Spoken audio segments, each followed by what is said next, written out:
It's the night before the NBA draft, and I just honestly felt like talking. I just felt like I had some stuff on my mind. Make sure you subscribe, like. This is your boy Mike. This is Those Guys Sports. I'm gonna get the camera soon. Just bear with me. Looks like I'm having like late night confessions, which is honestly feels like a late night confession with the way the Raptors have acted. And honestly, the reason why I'm even like trying to talk to you guys today or tonight, or wherever time you're listening to this, is simply because of the Boston Celtics trade. And why I'm thinking about the Boston Celtics trade is the fact that it's a team that everyone thought was, championship material to win a title. They had the potential of winning a title. At one point, I think people definitely believed they had the number one offensive in the league, top offense in the league.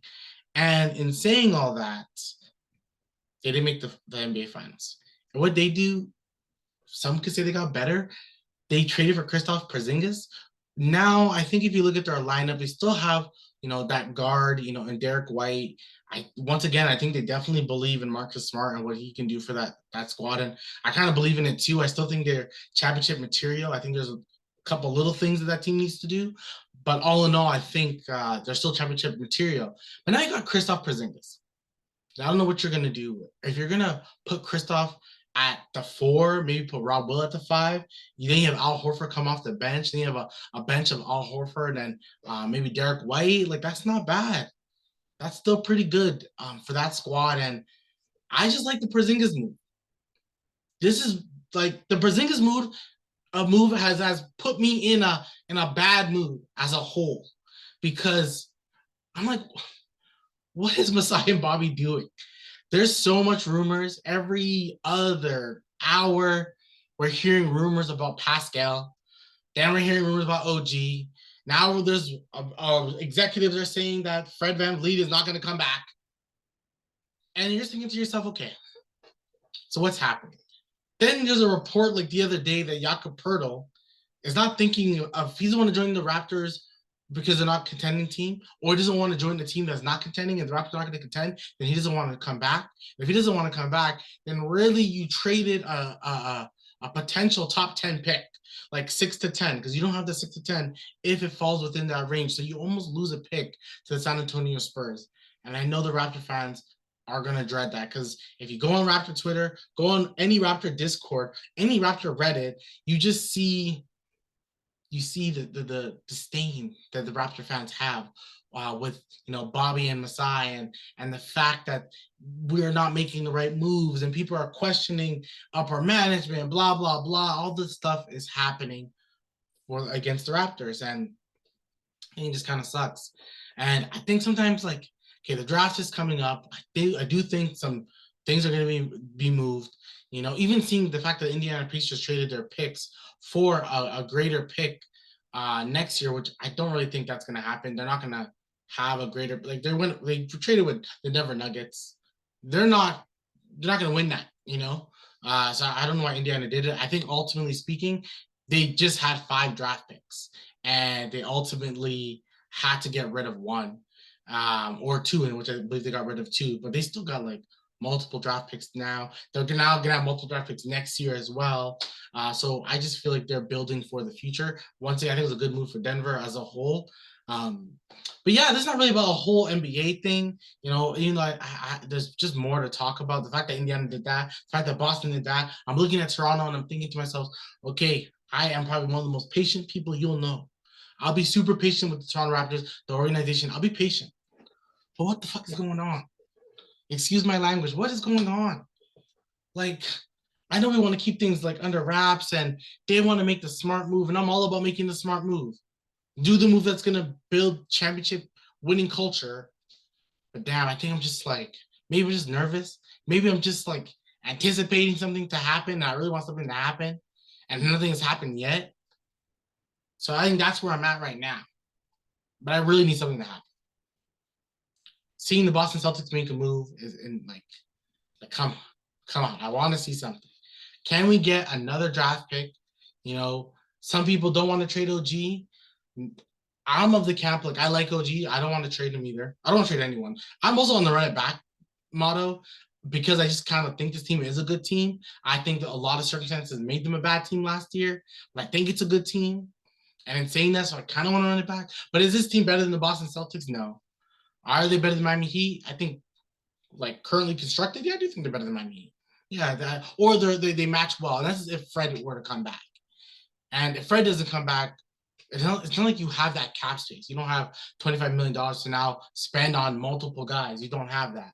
You have his bird right, so you want to keep him. And who knows what he's gonna do. The thing is, I said it before, the Chris Paul trade made Fred VanVleet's market higher. People are now gonna want him even more. And that's what's gonna happen. Now people really want him. Everyone wants him. Dallas Mavericks are gonna want him. So we're gonna kind of have to wait and see. Do they have money? Unless the Raptors will get Bertans, then they'll get the 10th pick. Then they'll have the potential of getting the 10th and 13th pick. And that's not a bad deal to have. But then you think about this team with a Pascal who all signs point that he wants to stay, which I really like. And a lot of teams don't want to trade for Pascal because he's in a contract here and he's not going to promise that he's going to sign any extension. And you're going to kind of want him for future. And if he's not willing to sign an extension, I think he's willing to sign an extension with Toronto. That's you can clearly tell. And he wants to stay. And with Gary now opting in, which I've even talked about, this team is there's in such a more run it back mode than it was seen in the past because we thought, as many I would say thought, Gary was going to opt out. And with Gary opting in, it's good for the Raptors. We don't get to lose two shooters. We get to, keep one. I think if anyone, we thought we were going to keep probably Pirtle and Fred VanVleet and let, Gary go, but Gary wants to stay. So Gary believes in this team. And for a lot of people who want to trade Gary, you can still trade him now. There's no doubt that you can trade Gary. But the one thing you have to take into consideration is that he wants to stay. Like, he chose to stay. He could have, maybe wouldn't have got like $20 million, but he probably would have got the same contract now, longer extension, whatever. He would have got something. And the fact that he decided to stay in Toronto, even after the whole Nick Nurse calling him out multiple times, it means something. It means something when Pascal wants to stay, when he makes, what's going on Twitter right now, that video of Pascal saying he would love to stay in Toronto. Guys say it all the time. Kyrie said it, but what if he is like Dame? What if Pascal's like Dame? Obviously, the talent is not the same, but what if he's like Dame and he wants to stay in Toronto? Why, when someone wants to stay in Toronto, we want to kick him out? Why do another DeMar DeRozan trade? Because then no one's going to feel loyal. No one's going to want to be loyal. Not going to be loyal to the organization. They're going to feel like, Masai is one big move away from trading them. So I do all that. So I kind of like when the players want to stay. So I'm kind of happy that Gary wants to stay. I hope we can give him a good extension, give an OG extension to Pascal, and maybe trade around the margins. And of course, they'll have Scotty in that coming up 13th pick, who, if I'm saying it now, I think I want, I'm going to say his name wrong. I think it's Grady Dick. I do want him. He is a sharpshooter. He's like he kind of reminds me of Tyler Hero. Probably can play, possibly could be better. Who knows? Like the shooting was nice, probably the best shooter, if not Hawkins from Connecticut. But I want to see what this team can do with an actual shooter on the team. And I don't know if this person will start or not, but it'd be nice to see. With Pirtle, who knows? If you ask me what I'm hoping for, if Fred decides to leave, yeah, I'm hoping he goes to like a team that has to do a sign and trade.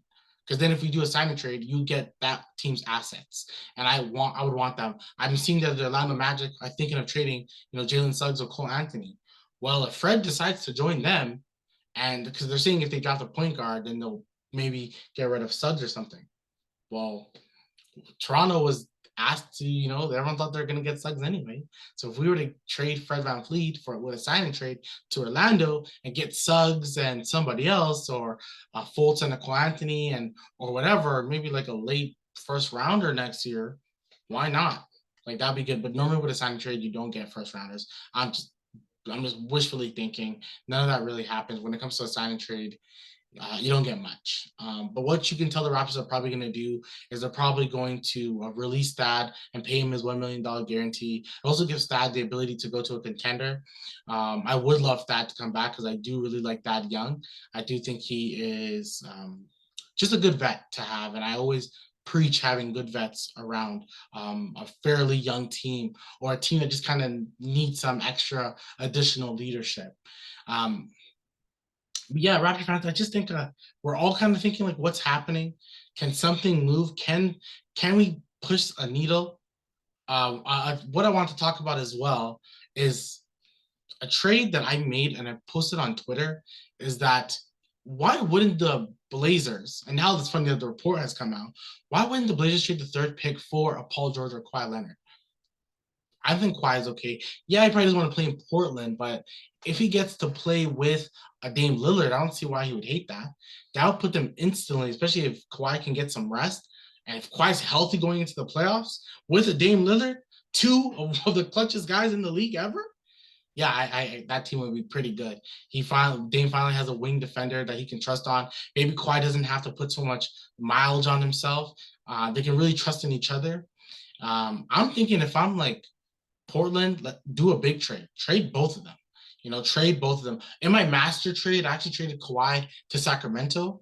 I traded Kawhi to Sacramento for like Harrison Barnes and a bunch of people. Then I traded Paul George to the Blazers because I really did it for the Clippers. Ultimately speaking, if you're the Clippers, trade everyone. Like, get back some assets, tank, um, and mind you, get back other teams' trade assets because you don't really have any. So you got to do what you have to do. So you have to trade Paul George, trade Kawhi, do it. It's not working. It hasn't worked since they came in 2020. Fix it. Whatever's happening right now is not working. It's another year that's gonna be disappointing. One of those teams I'm pretty much not gonna brag about or say anything good about because no point of saying anything good about that team. But yeah, if I'm the Blazers, why not get Paul George? Like, trade the third pick for a Paul George, especially if you don't get Scoot. Because if Scoot goes two, then get Paul George. Because I think if you're looking at Miller, who should be protected at three, he kind of fits a Paul George mold, and Dame really doesn't want to be a part of a rebuild. And I think you can kind of maneuver something where you could bring Paul George, lose the third. You still have Shaedon Sharpe. You'll lose Anthony Simons, but having a Paul George and a Dame, once again, a great wing defender with a Dame. So I think if you can get like a Dame or Kawhi, you do it. So I think if I had to predict anything, I think that's a trade that's going to happen tomorrow. I really predict. I should probably check my phone right now. It probably already happened, but I can see them really talking because it's a good trade, and I think on both sides, I think they win. But yeah, but to talk about the team behind me, it's funny that I'm blocking Fred right now, and blocking a guy like Fred. He's a winner. He's one of the most hardworking guys in the league.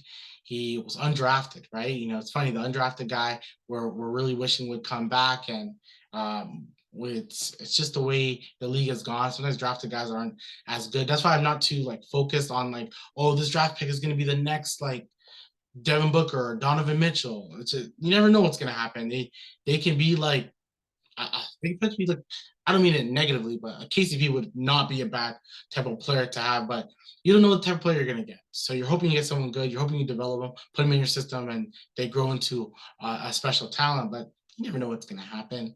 And also, like, Raptor fans tend to hate whatever pick comes out. And if they hate it, then the person ends up being the rookie of the year. And then the following year has a normal season. Then you talk shit about him all season to some really disgusting points. Like, you don't want that either. But all in all, I just want the Raptors to make something. Maybe I'm just being bored that the Raptors haven't done anything. I just want to see a move. I want to see something happen. I want to see like something shake out. To see the Boston Celtics make a Porzingis trade, mind you, Porzingis is the type of person that I wouldn't have minded the Raptors like said, forget Pirtle, let's get him. I wouldn't have minded that. I'm not sure how the money would work. Maybe you have to do another trade. But Porzingis was the type of player that I would have really hoped that Toronto would have got. I think he is a stretch five that makes Pascal and Scotty work. I don't know if Jakob Perl makes it work. Maybe you can try to steal Brook Lopez, but that's the type of guy you need. You need a stretch five. You don't need or it doesn't necessarily fit the mold that they have now. But you see what you got to do. You still have scores and like an OG who can shoot, and you have a Fred. And now you kept Gary, or you potentially could have Fred. So maybe a Pirtle couldn't work, but I really think a Brook Lopez, a Porzingis would have been perfect perfect on this team. He'll be low usage on the team, so hopefully the less chance of him getting hurt, like all that stuff would have benefited this Raptors team. But yeah, that's just my late night talk. I just thought I would share my thoughts on it all. I'm hoping the Raptors pick well. I'm hoping that it's someone we can, save for the future, someone we can depend on. But yeah, like and subscribe.